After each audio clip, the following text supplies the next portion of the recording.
banggo na naman. Dito naman tayo sa gulay na pasahog. Ang sahog nga ay sardinas. Nakatry na ba kayo niyan na gulay? Ang sahog, sardinas. Sarap yan.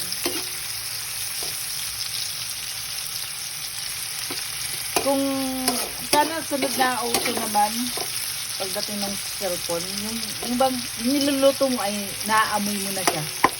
Oh, masarap ng ganun, di ba? Naamoy mo yung niluluto. Ang bango, grabe.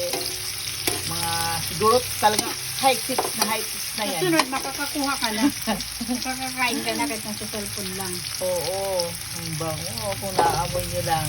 Bali, sa mga nag-ano dyan, ng mga gumagawa. Ay! Nagtatalsikan na. Ang sakit. Kahit natatalsikan ba sa may video, okay lang. Sardinas talaga na. Ay, sakit.